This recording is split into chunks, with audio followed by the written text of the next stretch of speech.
আমার দয়াল নবীজি রহমতের নবী, মায়ার নবী, শিশুকালে এই মহান মর্যাদা দেখিয়েছেন। মানুষ দেখেছে, অন্য ধর্মের মানুষেরা আল্লাহর হাবিবের ইজ্জতগুলি দেখেছে। আমার নবী দুনিয়াতে আসার আগেও বহু মানুষ ঈমান গ্রহণ করেছে। আমার নবীজি দুনিয়াতে আসার পরে আমরা ঈমান এনেছি, আর নবীজি দুনিয়াতে আসার আগেও বহু মানুষ ঈমান এনেছে। এই ইতিহাসগুলি আমি টান দিলে অনেক সময়ের ব্যাপার রয়েছে, আমি সেদিকে যাব না। শুধু এটুকু বলি, শাহরাস্তির নবীর প্রেমিকেরা শোনো, রহমতের নবী এমন এক মহান নবী, যেই নবীজির শান ও আজমত সম্পর্কে আমার আল্লাহ নিজে বলেছে আজিম, মানে মহান, বড়, বিশাল। আল্লাহর ক্ষেত্রে আমরা আজিম শব্দটা বলি, নামাজে রুকুতে কি বলেন? সুবহানা সুবহানা রাব্বিয়াল আজিম বলি।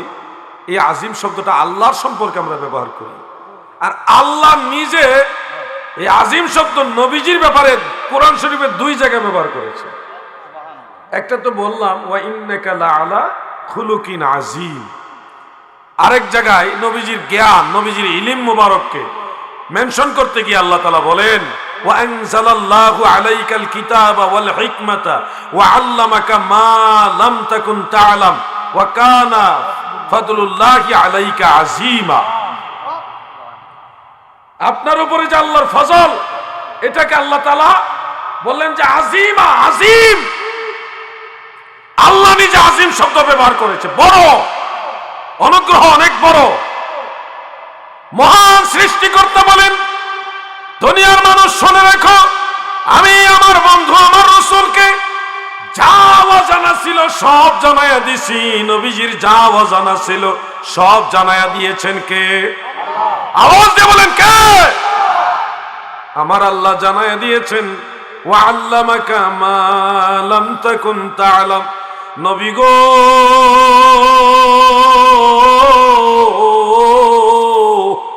আপনার যা কিছু অজানা ছিল সবই আপনাকে জানায়া দিয়েছে। তাফসীরে জালালাইনের মধ্যে উল্লেখ রয়েছে ওয়া আল্লামাকা মিনাল আহকামে ওয়াল গায়বে মা লাম তাকুন তা'লাম। আপনার আহকাম এবং গায়বের যা কিছু অজানা সবই আমি আল্লাহ আপনাকে জানায়া দিয়েছি। এই বিশাল জ্ঞান আমার আল্লাহ নবীজিকে দান করেছেন। এই জন্য নবীজি বলেন উতিতুল ইলমাল আউয়ালিনা ওয়াল আখিরিন, আউয়াল থেকে আখের পর্যন্ত সমস্ত ইলম আমার আল্লাহ আমাকে দান করেছে। সুবহানাল্লাহ। কয়েকদিন আগে, এই এক সপ্তাহ 10 দিন আগে আমি যখন জর্ডানে ছিলাম, তখন দেখলাম দুইজন বক্তা বাংলাদেশে, আমি নাম বলতে বাধ্য হচ্ছি। একজন হলো তারেক মনোয়ার সাহেব, তাকে সাহেব বলতে আমার লজ্জা হচ্ছে। ওই যে আমার এই ভাই বলতেছে পাগল মেন্টাল। 1990 সাল। আরেকজন আব্দুল্লাহ আলামিন সাহেব, এদেরকে সাহেব বলতে আমাদের খারাপ লাগছে, কিন্তু ভদ্র সমাজে কথা বলতে হলে ভদ্র ভাষায় বলতে হয়। ইনারা বলতেছে আল্লাহর রাসূল সাল্লাল্লাহু আলাইহি সাল্লাম নিজেই জানে না উনি জান্নাতে যাবে না জাহান্নামে যাবে। এই ধরনের বক্তব্য যারা আল্লাহ রাসূল সাল্লাল্লাহু আলাইহি ওয়াসাল্লামের ব্যাপারে দিয়েছে, আমি স্পষ্ট ভাষায় বলবো তাদের জন্য তওবা করা লাজিম, তওবা করা লাজিম। কারণ আল্লাহর হাবিবের ইলমকে, জ্ঞানকে তুচ্ছ তাচ্ছিল্য করেছে, যেটা প্রকাশ্য কুফরি। ওয়া ইয়াকফুরু ইযা শাক্কা ফি সিদকিন নবিয়্যি সাল্লাল্লাহু আলাইহি ওয়াসাল্লাম আও সাব্বাহু আও নাক্কাসাহু আও সাক্কারা।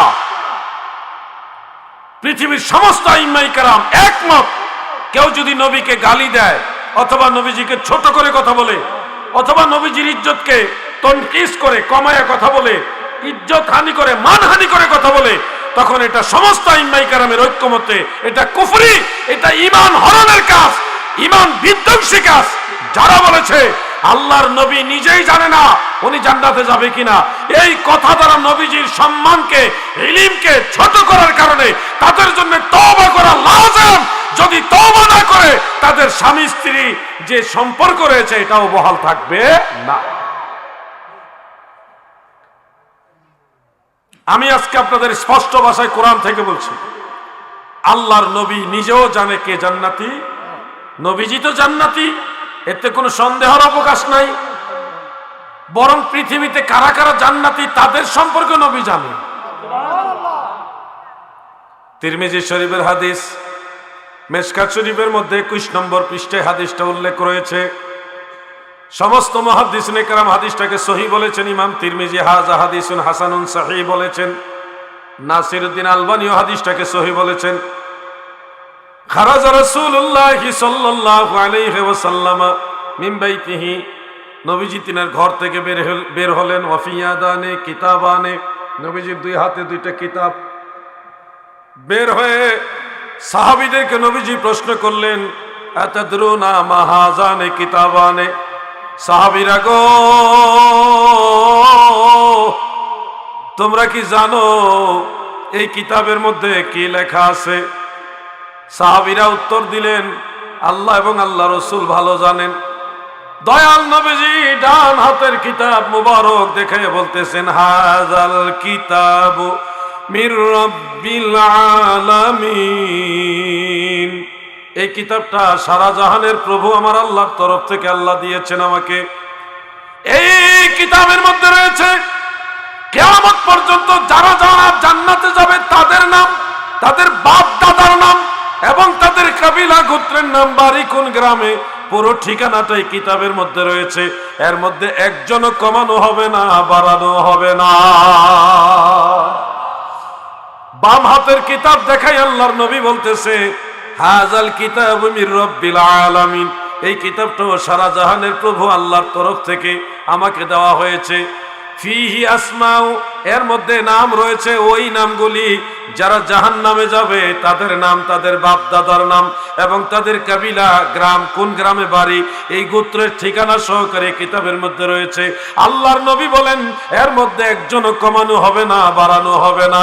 এই দুই কিতাব আমার আল্লাহ দয়াল নবীজিকে দিয়া দুনিয়ার কারা কারা জান্নাতি, কারা কারা জাহান্নামী সব তালিকা আমার আল্লাহ রাহমাতুল লিল আলামিন নবীকে জানায়া দিয়েছে। আর সলিমউদ্দিনের ফুলা কলিমউদ্দিন কয়, আল্লাহর নবী নিজেই জানে না উনি জান্নাতে যাবে কিনা। নাউজুবিল্লাহ, বলেন না নাউজুবিল্লাহ। আমার আল্লাহ নিজে বলতেছেন, কি বলেন?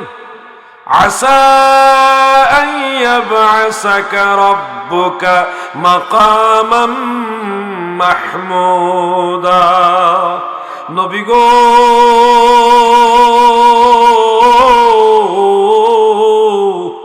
অচিরে আপনার রব মানে আমার আল্লাহ আমার নবীকে মাকামে মাহমুদ দান করবে। তাফসীরে দুররে মানসুরের মধ্যে উল্লেখ মারফু মাওকুফ ভাবে চারটা সূত্রে হাদিসটা বর্ণিত।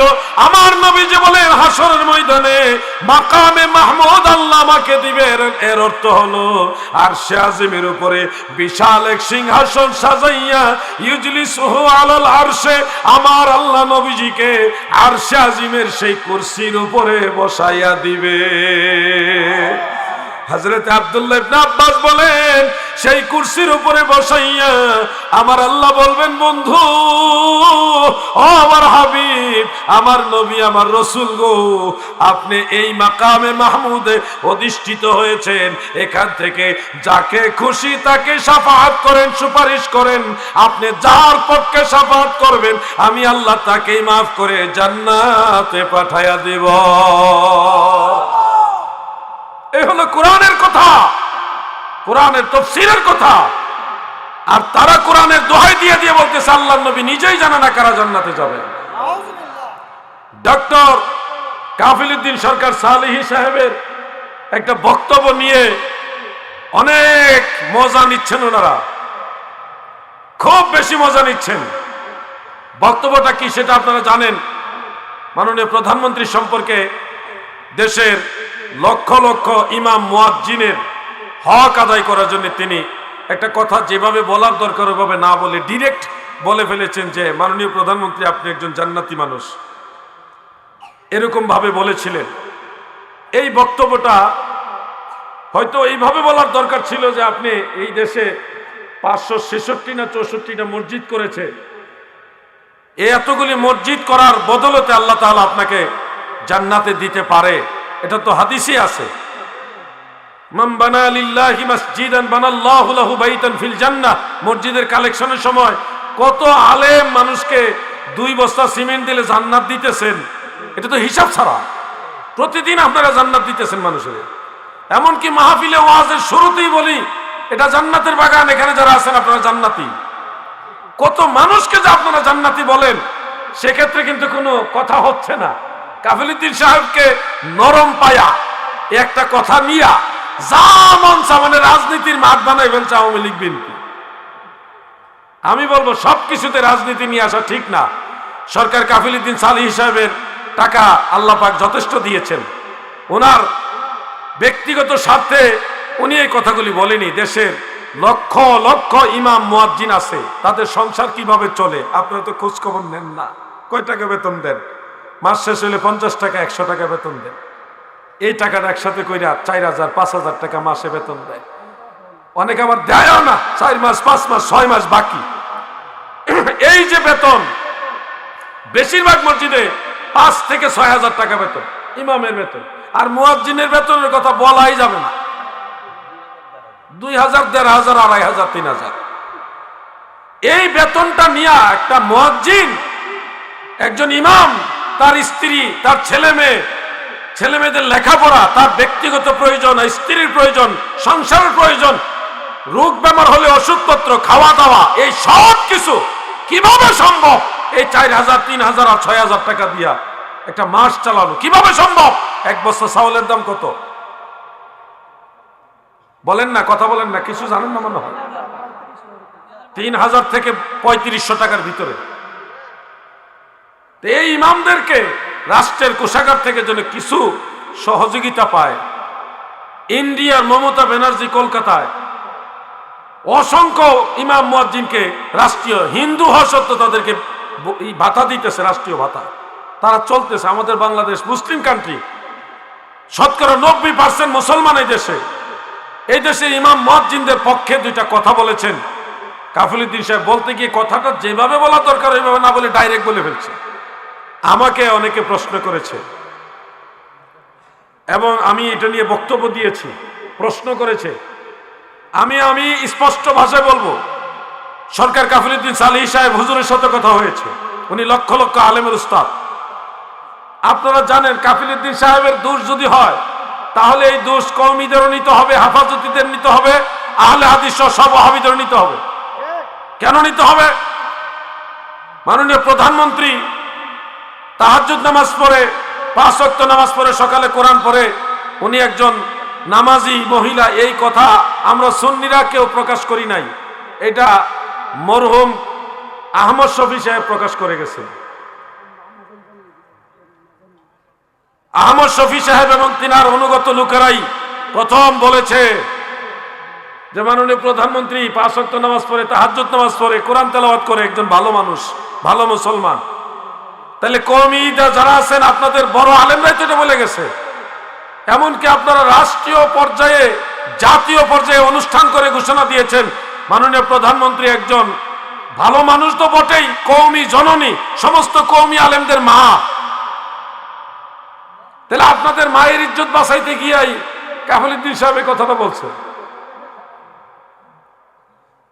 আহলে হাদিস যারা আছেন আপনারা তো সরকারের এক ধরনের পা চাটেন, ভালো মন্দ কিছুই বলেন না, সব ধরনের সুযোগ সুবিধা সরকারের কাছ থেকে নেন। তাহলে সরকার সাহেব যদি এই কথা বলে যে আহমদ শফি সাহেব অথবা দেশের কওমী অঙ্গনের আলেমরা বলছে উনি নামাজি, উনি তাহাজ্জুদ গুজার, একজন ভালো মুসলমান, তাহলে কোরআন শরীফের মধ্যে আছে যে ওয়াল্লাযিনা আমানু ওয়া আমিলুস সালিহাত, যারা ঈমান আনে এবং নেক আমল করে, কানাত লাহু জান্নাত, তাদের জন্য রয়েছে জান্নাত। তো আল্লাহ তো নামাজি মুসলমান যারা তাদেরকে জান্নাত দিবে, কোরআনে আছে, বিভিন্ন আয়াতে আছে, ইন্নাল্লাযিনা আমানু ওয়া আমিলুস সালিহাতি লাহুম জান্নাহ, এটাও আছে। তো এই আয়াত অনুযায়ী কওমীদের জননী হিসেবে বা তাদের ঘোষিত মাননীয় প্রধানমন্ত্রী নামাজি, পরহেজগার, এই ঘোষণা মোতাবেক কোরআন অনুযায়ী তো উনি এমনি জান্নাতি প্রমাণ হয় তাদের দলিল দিয়েই। আসল বিষয়টা হলো রাজনীতির ময়দানে সব কথা নিয়ে যাওয়া ঠিক না। সরকার সাহেবের নিজের পকেটে টাকার জন্য উনি এটা বলেনি।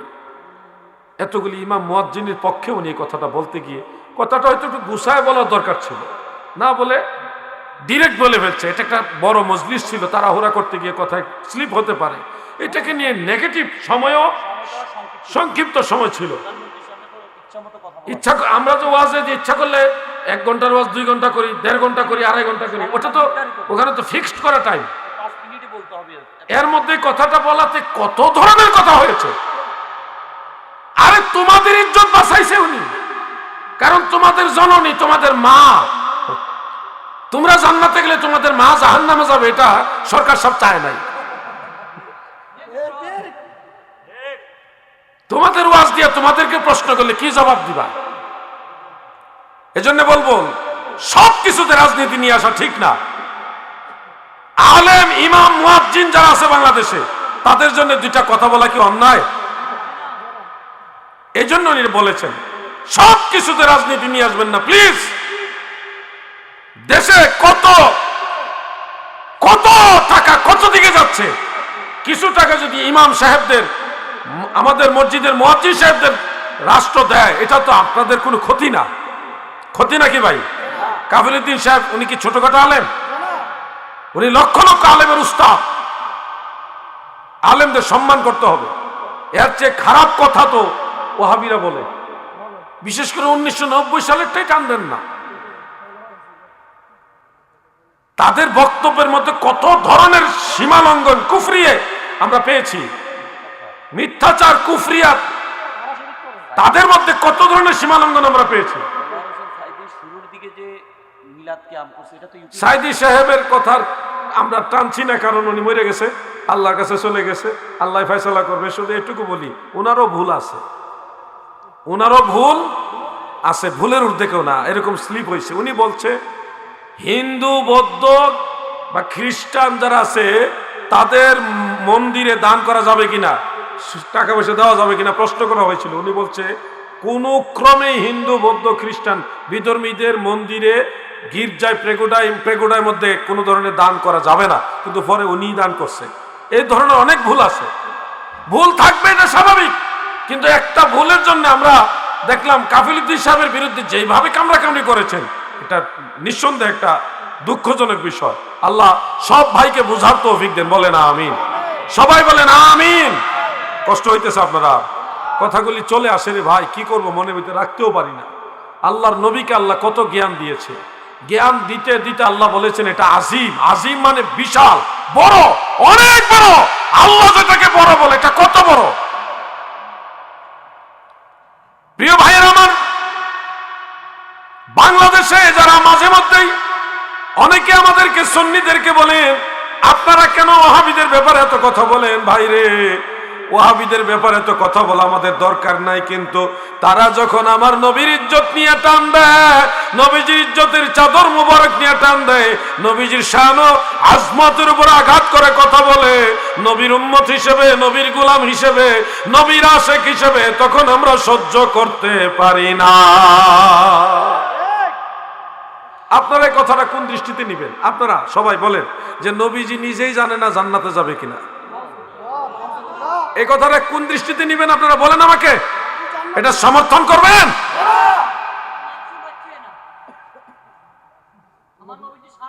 এই কথা যারা বলবে সে মানুষের বাচ্চাই না, সে বলতে, উনি বলতেছে এটা জজবার কথা আর কি।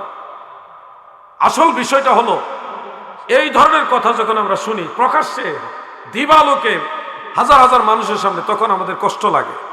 আপনাদের হয়তো কষ্ট লাগে না, কষ্ট লাগে নাকি? আমরা যারা সুন্নি, আমরা তো মদিনাওয়ালাকে নিজের জীবনের চেয়ে বেশি ভালোবাসি।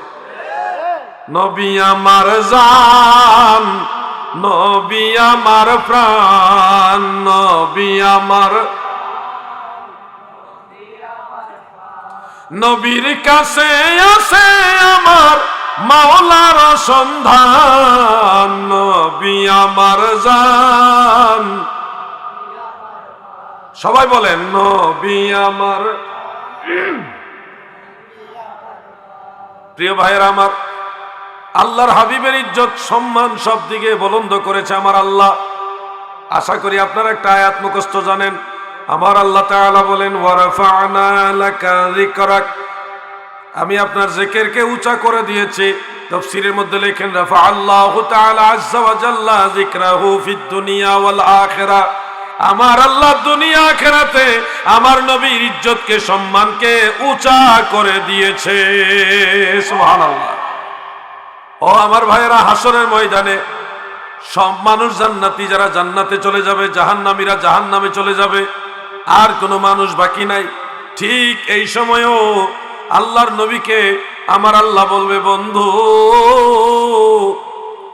আপনার উম্মতের মাঝে আর কেউ বাকি আসেনি, একটু দেখে আসেন, জাহান্নামের মধ্যে প্রবেশ করে আসেন, দেখে আসেন। আমার নবী জাহান্নামে প্রবেশ করবে।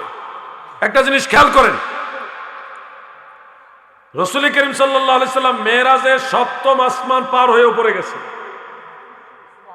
আমার ভাই তো জানেন, প্লেনে যখন উপরে যায় তখন -40 ডিগ্রি, -45 ডিগ্রি, মাইনাস চলে যায়, 50 ডিগ্রির উপরে যায়, আরো বেশিও যায়। -2 ডিগ্রি হইলে বাংলাদেশ অবস্থা খারাপ। মাইনাসে যাওয়া লাগে না,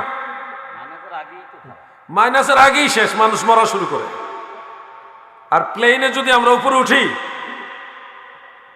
ওই আপনারা যারা বিদেশ ভ্রমণ করেছেন, বিভিন্ন রাষ্ট্রে গেছেন, আপনারা নিশ্চয় দেখেছেন, ওই একটা স্ক্রিন থাকে, স্ক্রিনে দেখায় কত ডিগ্রি আউটসাইড টেম্পারেচার হলো, মাইনাস অত ডিগ্রি। এর উপরে আরেকটা স্তর আছে, অগ্নিস্তর। ওখানে এত পরিমাণ হিট, ওখানে কোনো মানুষের অস্তিত্ব থাকা কল্পনাই করা যায় না। কিন্তু আল্লাহর নবী মেরাজের রাত্রে এই শীতল স্তর এবং অগ্নিস্তর পার হয়ে 7 আসমানের উপরে গেছে। মানুষ অক্সিজেন ছাড়া বাঁচে না। বাঁচে না কে ভাই? সব পায়খানা করে না, সন্তানাদি জন্ম দেয় না। নূরের তৈরি হলে তো এগুলি লাগে না। নবীজি নূরের তৈরি হইলে খাওয়া দাওয়া করলেন কেন? বিয়ে শাদী করলেন কেন? সন্তানাদি জন্ম হলো কেন? ইত্যাদি ইত্যাদি। এই প্রশ্নটা গতকাল করছে আমাকে ঠাকুরগা। ঠাকুরগা মানে আহলে হাদিসের ডিপু। আর যে এলাকায় গেছি ওই এলাকাটা হলো আহলে হাদিসের একটা ভয়ঙ্কর ডিপু। আমি তখন বললাম, কারণ দলিল দিয়া সব কথা সব জায়গায় বোঝানো যাবে না, আমি বললাম আদম আলাইহিস সালামের পরে নবী ছিলেন হযরতে শীস আলাইহিস সালাম। ওনার মাজার হলো ভারতে, লখনৌ মানে ইউপি, উত্তরপ্রদেশের শেষে লখনৌতে। লখনৌ থেকে আরো যখন আপনি দক্ষিণ দিকে যাবেন, একটা জায়গা আছে ফায়েজাবাদ। ফায়েজাবাদ থেকে আর একটু সামনে গেলে একটা জায়গার নাম হলো অযোধ্যা। এই অযোধ্যার পাহাড়ের পাদদেশে হযরত শীস আলাইহিস সালামের মাজার। তো শীস আলাইহিস সালাম ছিলেন আদম আলাইহিস সালামের পুত্র, এবং আদম নবীর পরে উনি একজন নবী ছিলেন। তো আদম আলাইহিস সালাম ইন্তেকালের আগে বলছিলেন, আমি জান্নাতি ফল খেয়ে ইন্তেকাল করতে চাই, আমার জন্য জান্নাতি ফল নিয়ে আসো। সবাই ফল তালাশ করতেছে, ফল আর খুঁজে পায় না। তো শীস আলাইহিস সালাম আদম আলাইহিস সালামের সেবা যত্ন করতেছিলেন। এক পর্যায়ে বাবা আদম বললেন, হে শীস, তুমি যাও গিয়ে আমার জন্য জান্নাতি ফল নিয়ে আসো, আমি ইন্তেকালের আগে জান্নাতের ফল খেয়ে মরতে চাই। শীস নবী বলে, আব্বাজান আমি কোথায় গেলে এই ফল পাবো আপনি বলে দেন। আদম নবী বললেন, তুমি অমুক পাহাড়ে যাও, কেউ কেউ বলে জাবালে কাসিউনে যাও, ওখানে গিয়ে তুমি দোয়া করো, তোমার দোয়া মঞ্জুর হবে। শীস আলাইহিস সালাম দোয়া করলেন। দোয়া শেষ করার পরে তাকায় দেখে ওনার সামনে জান্নাতি রূপসী তন্নি এক হুর, একজন নারী উপস্থিত। ওই নারীর নাম হলো উজাইরা। নাম কি? হযরতে উজাইরা আলাইহিস সালাম। হুর, হুর, জান্নাতি হুর। উনি ফলের ঝুড়ি নিয়ে সামনে দাঁড়ায় আছে। পরিচয় হলো জান্নাত থেকে আল্লাহ তাআলার হুকুমে উনি ফল নিয়ে আসছে। ফল নিয়ে আদম নবীকে খাওয়ালেন। এখন এই হুর তো জান্নাতে ব্যাগ যাবে না, ওই হুকুম নাই। এই হুর দুনিয়াতে থাকবে। এটা কি করবে? সাইয়্যিদুনা আবুল বাশার আদম আলাইহিস সালাম সে ইন্তেকাল শয্যায় শায়িত অবস্থায় বললেন, হে শীস, আমার আল্লাহ তোমার জন্যে, আমার জন্য জান্নাতি ফল দিছে, তোমার জন্য জান্নাতের উপঢৌকন মানে হাদিয়া, গিফট হিসেবে এই হুর দিছে। আমি হুকুম দিলাম তুমি তাকে বিয়ে করো। নূরের তৈরি হুরকে বিয়ে করলেন নবী শীস আলাইহিস সালাম। সেই শীস আলাইহিস সালামের পরবর্তী বংশধরদের মধ্যে আমরা আছি। এখন যদি বলে নূরের তৈরি হলে খাওয়া দাওয়া করা লাগে না, সন্তানাদি জন্ম হয় না, ইত্যাদি ইত্যাদি, তাহলে আমরা আইলাম কই থেকে? আমরা তো আসছি ঈসা আলাইহিস সালামের পরবর্তী প্রজন্মই তো আমরা। উনি ওই হুরকে বিয়ে করেছেন, উজাইরাকে বিয়ে করার পরে ওনার সন্তানাদি হয়েছে, ওনার নাতি নাতনি হয়েছে, তাদের সন্তান হয়েছে, তাদের পরেই তো আমরা আস্তে আস্তে আমরা আসছি। তা আমরা তো আইছি নূরের তৈরি সেই উজাইরা হুরের পরবর্তী বংশধর হইয়া। যদি বলেন নূরের তৈরি হলে খাওয়া দাওয়া করে না, সন্তানাদি হয় না, তাহলে আমরা আসলাম কোত্থেকে? তুমি আসলা কোত্থেকে? আমি যখন ঠাকুরকে এই কথাটা বললাম সবাই টাস্কি লেগে গেছে, কল্পনা তো করে নাই। আপনারা খুশি হবেন, সেই হুর যেখানে যেখানে উনি শায়িত হয়েছেন ইন্তেকালের আগে, উনি ইন্ডিয়াতে ওই হযরত ঈসা আলাইহিস সালামের মাজারের পাশে জায়গাটা আছে, ওখানে উনি শুয়েছিলেন। শোয়ার পরে ওখান থেকে আল্লাহ তাআলা ওনাকে জান্নাতে নিয়ে গেছেন। এই জায়গাটা এখন আলাদা করা আছে। যদি আল্লাহ তৌফিক দিয়ে কখনো গিয়ে দেখে আসবেন, জায়গাগুলি বরকত নিয়ে আসবেন, ঈমান মজবুত হবে। এই জন্য বলবো, আল্লাহ রসুলের ইজ্জতের উপর আঘাত দিয়ে কথা বলা চলবে। নবীজিকে সর্বোচ্চ সম্মান দিতে হবে। আমরা যারা সুন্নি মুসলমান আছি, কোনদিন নবীজির শান, মর্যাদা, আজমতের উপর আঘাত সহ্য করব না। কত রকমের কথা আমাদের সমাজে চালায় দেওয়া হয়, আমরা নীরবে সহ্য করব? এটা কোনোদিনও সম্ভব না। আজকে আপনাদেরকে আলোচনা শেষ করার পূর্বে অনুরোধ করে যাচ্ছি, যারা সুন্নি হয়েছেন আপনারা প্রত্যেক মহল্লায় মহল্লায় সুন্নি যুবকরা কমিটি করো, সুন্নি যুবকরা কমিটি করো। কোন রাজনৈতিক কমিটির কথা বলছি না, এমনি একটা নাম দিয়ে কমিটি করো। আমরা সুন্নি যুবক, যে কোনো একটা ভালো নাম দিয়ে কমিটি করেন, ইউনাইটেড থাকেন। ইউনাইটেড থাকতে হবে আপনাকে, না হয় সামনে এমন একটা অবস্থা আছে। আমার হুজুর কেবলা জান বলতেন, বাবা সারা পৃথিবী ব্যাপী লোহার মই টানা হবে, মুমিন ব্যতীত কেউ রক্ষা পাবে না। শাহ নিয়ামতুল্লাহ কাশ্মীরির যে কাসিদা শরীফ রয়েছে, এটার মধ্যে দেখেছি গোটা ভারতবর্ষে মহাযুদ্ধ হবে। এটা তৃতীয় বিশ্বযুদ্ধের আগেই হবে। ওই যুদ্ধে এমন অবস্থা হবে, মুসলমানদেরকে মারবে আর মারবে। আপনারা জানেন পৃথিবীর যে কোনো রাষ্ট্রে আপনারা গিয়েছেন, আমি যতটুকু যাওয়ার সুযোগ হয়েছে আলহামদুলিল্লাহ, বেশি যেতে পারি নাই, দেখেছি সারা পৃথিবীর মধ্যে সবচেয়ে বেশি অসহায় মুসলমান হলো ভারতে। ইসরায়েলের ভিতরেও মুসলমানরা এত অসহায় না যত অসহায় মুসলমানরা ভারতের ভিতরে। বিশ্বাস করবেন?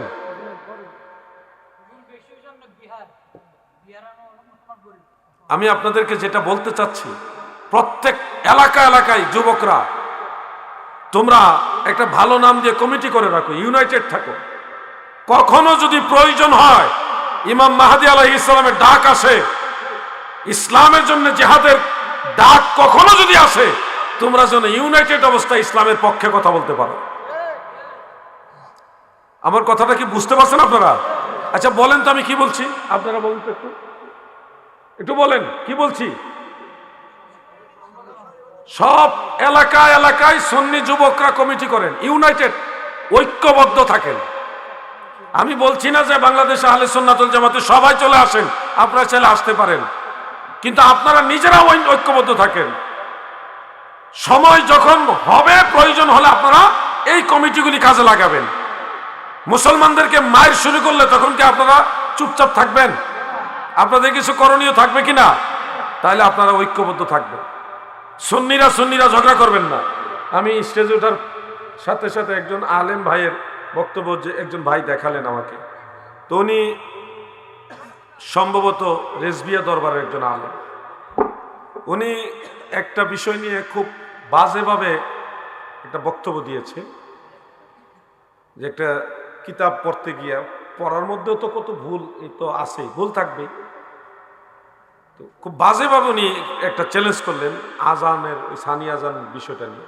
আমি বলবো যে এইভাবে না, কথা বলেন, কথা বলার অধিকার আপনারও আছে, আমারও আছে, সবার আছে, কিন্তু কথাটার মধ্যে যেন একটা যৌক্তিকতা থাকে, একটা শালীনতা থাকে, আপনার কথাটার জন্য গ্রহণযোগ্যতা পায়, হিট করে না। আমিও তো আজকে কথা বলেছি, নাম বলেছি, বলতে গিয়ে তারেক মনোয়ার সাহেব বলেছি, তাদের নামটা সম্মানের সাথে নিয়েছি। প্রতিপক্ষ মানে তাকে গালি দেওয়া না, তাকে সম্মান দিয়ে তার ভুলটা ধরায় দেওয়া, তাকে সম্মান দিয়ে তার ভুলটা ধরায় দেওয়া। আমি বলবো এই ধরনের বক্তব্য যারা অনলাইনে ছড়িয়ে দিচ্ছেন আপনাদের আরো জানা দরকার আছে। এইভাবে না, আমরা সুন্নিরা যারা আছি, কেউ ভিতরে আজান দেই, কেউ দরজা আজান দেন। ভিতরে আজান সবাই শতকরা 99 জনই ভিতরে আজান দেয়, হাতে গোনা কিছু ভাইয়েরা আছে দরজা আজান দেয়। এটা নিয়ে আমরা ঝগড়া করতে রাজি না। যে যে পীরের মুরিদ তারা ওইভাবে আমল করেন, ঝগড়া করবেন না। কিন্তু কেউ যদি মনে করেন আমি বুঝতে চাই বিষয়টা, আপনারা কেন ভিতরে আজান দেন বুঝতে চাই, তাদেরকে আমি ওয়েলকাম করি। আসো ভাই, একসাথে বসি আমরা। কিতাব পড়বেন, ঠিক আছে, কিতাব পড়ার যত পাওয়ার যে আছে বেশি, আমি কিতাব খুলে দিব, আপনি এবারত পড়বেন। শুধু জাস্ট ভিতরে আজান দেওয়ার ব্যাপারে ইনদাল মিম্বর বাইনাদেল খতিব, মসজিদের ভিতরে ফিল মসজিদ, এই আবারতগুলি আমি বের করে করে দিব। উনি শুধু পড়বে, তখনই বোঝা যাবে কতটুকু পড়তে পারে। আমরা এই লাফানি জাফানি দেখে করি না, গুরুত্ব দেই না। আমরা ওয়াজ শুনিও না, ওয়াজও শুনি না অনেক বক্তা, জাস্ট খুতবাটা শুনি। নাহমাদুহু ওয়া নাস্তাঈনুহু ওয়া নাস্তাগফিরুহু, এভাবে একটা খুতবা পড়ে না, শুধু খুতবাটা শুনি। সর্বোচ্চ 1 থেকে 1.5 মিনিট খুতবা শুনি, বুঝি ওনার ভিতরে কি আছে আর না আছে। এত কিছু বোঝা লাগে না, এত ওয়াজ শোনা লাগে না। আর বিশেষ করে আমি সব আলেমের ওয়াজ শুনি না, শুনলে ভেজাল লাগে, রাগ উঠে। কি করব ভাই, কিছু করার নাই। কিছু কিছু আলেমের লেকচার শুনি, আপনাদেরকে বলবো এইভাবে না। আমার ওই ভাই যেভাবে একেবারে মনে হচ্ছে উনি সর্বা একেবারে সবচেয়ে বেশি জাননেওয়ালা, ভাই আমি বলবো এইভাবে না। আমার কোনো কিছু বোঝার থাকলে আপনাকে জিজ্ঞাসা করব, আপনার কোনো কিছু বোঝার থাকলে আমাদের সাথে বসেন। আমরা তো একই আকীদার মানুষ, এটা আমলি মাসালা। বসেন, এইভাবে অ্যাটাক করে কথা বললে সুন্নিরা মারামারি লেগে যাবে, এটা আমরা চাই না। আপনারা কি বলেন? সুন্নিরা মারামারি লাগুক, এটা কি চান আপনারা? আপনি বলতেছেন যে খাসি কুরবানি দিবেন না, খাসি কুরবানি দিবেন না, ঠিক আছে, অসুবিধা নাই। আপনি ফাটা কুরবানি দেন, কোনো অসুবিধা না, জায়েজ আছে। ফাটা কুরবানি দিচ্ছেন, খাসি দিচ্ছেন না। এখন যদি বলেন খাসি কুরবানি দিলে কুরবানি হবে না, তাহলে তো ঝগড়া লাগবে। ঝগড়া লাগবে কিনা ভাই? এইভাবে না। আপনি যদি এরকমই কৌতূহলী হন, বলবেন যে ভাই এই যে খাসি কুরবানি দিচ্ছেন, এটার দলিল কোথায় আছে? তখন যার কাছে আছে সে জবাব দিবে, তার কাছ থেকে আপনি জানতে পারবেন। নিজেদের মধ্যে আর দূরত্ব পয়দা হবে না, ঝগড়া হবে না। ইন্ডিয়াতে গেছিলাম, পরে আমার প্রশ্ন করছে ভুড়ি খাওয়া যাবে কিনা, গরুর ভুড়ি। আপনারা কি বলেন এটাকে? বট, হাঞ্জি, হাঞ্জি, বট, ভুড়ি, উজুরি, বাসুরি, যে যেটা বলেন। ভারতে প্রশ্ন করছে আমাকে, আমি তো আর জানি না ভারতের মুসলমান এটা পছন্দ করে না, খায় না এবং জায়েজও মনে করে না।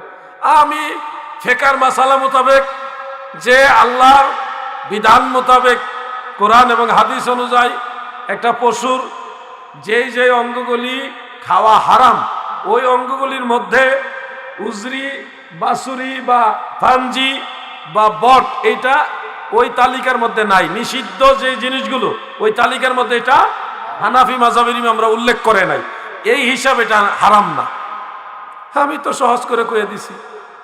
মাকরুর তালিকা আছে হানাফি ফুকাহাদের, আলা হযরত যে তালিকা দিয়েছে সেটাও দিয়েছে, সেটা আমরা মানি, সম্মান করি। একজন আলেম, একজন ফকি একটা রায় দিলে সেটা মানতে হয়, সম্মান করতে হয়। কিন্তু হানাফি মাযহাবের যে 6টা তাবাকাত, ওই তাবাকাতের ফুকাহারা কেউ এই বট, উজরি বা বাসুরি বা ফানজি বা হানজি যাই বলে এই জিনিসটাকে মাকরুহের তালিকাভুক্ত করেন নাই। আলা হযরতে সেটাকে মাকরুহের তালিকা করছে।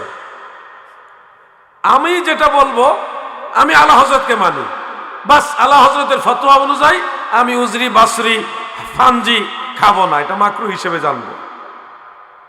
এটাই আমার জন্য যথেষ্ট, কারণ আমি একজনকে অনুসরণ করতেছি। কিন্তু আরেকজন যদি মনে করেন আমি আলা হযরতের মাসালাটা মানবো না, কারণ আলা হযরতের জন্মের আগের থেকে 1300, 1350 বছর, 1400 বছরের কাছাকাছি মুসলমানরা এটা জায়েজ মনে করছে।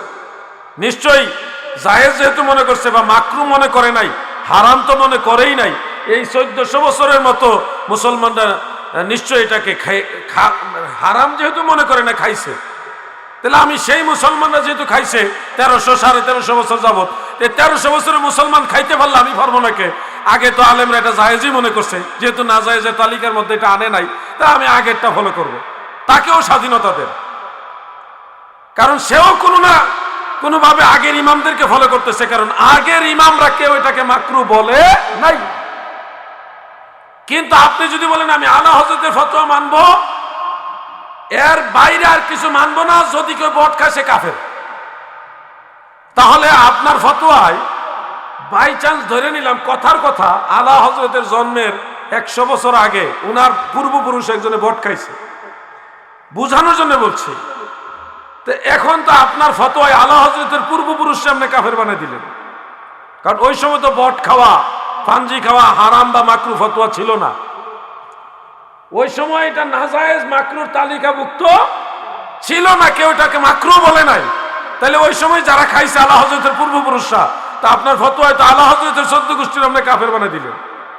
এরকম না, আলা হযরত বলছে না মাকরু, আপনারা যারা আলা হযরতকে মানেন এটা খাবেন না, বাস মাকরু হিসেবে জানবেন। ফিকহের মাসালা ইখতিলাফ থাকে, যে কোনো একজন ইমামের অনুসরণ করাটাই এনাফ, যে কোনো একজন ইমামের অনুসরণ করে নেওয়াটাই যথেষ্ট। যারা খাইছেন আগের ফতোয়া মোতাবেক আপনাদেরটা চলবে, আর যদি মনে করেন না আমি আলা হযরতের ফতোয়া মানবো, বাস খাবেন না। কিন্তু একজন আরেকজনকে কাফের বানাই দিবেন না, সুন্নিরা সুন্নিরা ঝগড়া করবেন না। কথা বুঝতে পারছেন আপনারা? আমি কি কাউরে কটাক্ষ করে কথা বলছি? আমি যে কথাগুলি বলছি একটা কথাও ইনশাল্লাহ ফেলে দিতে পারবেন না। যদি কেউ পারেন আলা হযরতের পূর্বে এই ফানজি বা বট বা উজরি এটাকে মাকরু বলছে, মাকরু তাহরিমা বলছে, তালিকা দেন, আমরা সেটা মানব। কিন্তু দিতেও পারবেন না। 1300 বছরের মুসলমানকে আপনি কাফের বানাই দিবেন, হারাম খুর বানাই দিবেন, এটা ঠিক না। আল্লাহ যেন আমার সব ভাইকে বোঝার তৌফিক দেন, বলে না। রাত্র অনেক গভীর হয়ে গেছে, আর আলোচনা দীর্ঘায়িত করছি না। একটার সময় চাইছিলাম শেষ করতে, 1:15 বেজে গেছে। তা আপনারা সবাই দীর্ঘ সময় আদবের সাথে সময় দিয়ে বসে আছেন, কথা শুনেছেন। আমি অনুরোধ করব প্রত্যেকটা কথা বাস্তবে আমল করবেন। 5 ওয়াক্ত নামাজ পড়বেন, নামাজ ছাড়া কোনো তরিকা নাই, নামাজ 5 ওয়াক্ত পড়বেন, এবং যতগুলি কথা বলেছি আমল করার চেষ্টা করবেন ইনশাআল্লাহ। বলেন সবাই, বলেন ইনশাআল্লাহ। একটা প্রশ্ন আসছে, আপনাদের অনুমতি আসেনি উত্তর দেওয়ার ব্যাপারে? আচ্ছা, একটু জিকির করেন। ইসমে জাত আল্লাহ আল্লাহ আল্লাহ আল্লাহ,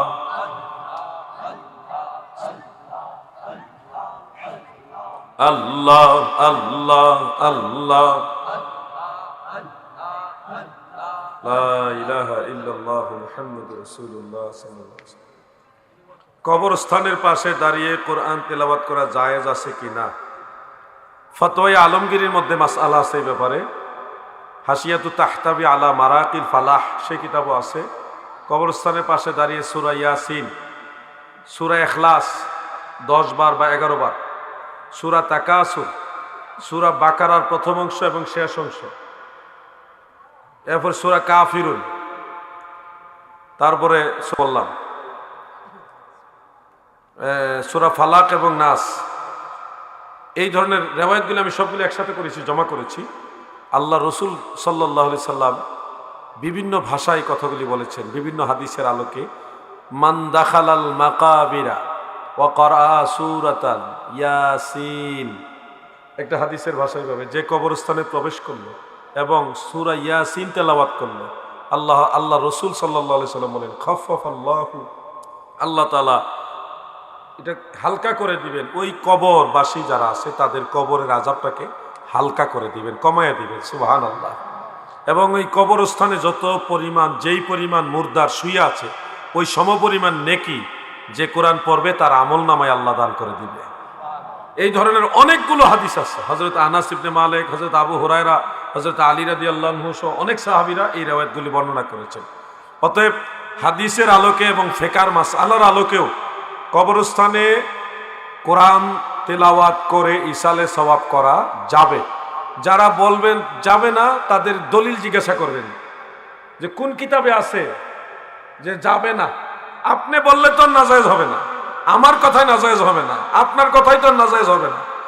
আল্লাহ নিষেধ করছে কিনা, আল্লাহ রসুল নিষেধ করছে কিনা, ওই দলিল তলব করবেন, দলিল চাইবেন যে করা যাবে না, এটা দলিল কোথায় আছে। আর আমরা বললাম করা যাবে, তার দলিল হলো আল্লাহ রসুল নিজে বলেছে করা যাবে। নবীজির উপর আর কোনো দলিল আছে? এই জন্যে কবরস্থানে কোরআন পাঠ করা যাবে। তাজিমি সেজদা সম্পর্কে আলা হযরতের মতামত কি এবং হানাফি মাযহাবের দৃষ্টিকোণ কি? তাজিমি সেজদা সম্পর্কে হানাফি মাযহাবের ফতোয়া এবং আলা হযরতের ফতোয়া এক, কারণ আলা হযরত নিজেও হানাফি। ফুকাহায়ে আহনাফ বা আইম্মায়ে আহলে সুন্নাহ, ইমামে আহলে সুন্নাহ আলা হযরত সহ সবার মাসআলা হলো সেজদা দুই প্রকার, একটা হলো সেজদায়ে তাআব্বুদি, আরেকটা হলো সেজদায়ে তাজিমি। সেজদায়ে তাআব্বুদি যেটা ইবাদতের সেজদা, এটা যদি আল্লাহ ছাড়া কাউকে ইবাদতের সেজদা অন্য কাউকে করে তাহলে এটা শিরক হবে, ইমান থেকে সে বের হয়ে যাবে, তার ইমান খারিজ হয়ে যাবে। আর দ্বিতীয় প্রকার সেজদায়ে তাজিমি, এটা অন্য কোন নবীর জমানায় বৈধ ছিল, কিন্তু আল্লাহ রসুলের শরীয়ত এটা নিষিদ্ধ হয়ে গেছে, কারণ আল্লাহর রসুল নিজে সম্মানার্থে সেজদা করা নিষেধ করেছেন।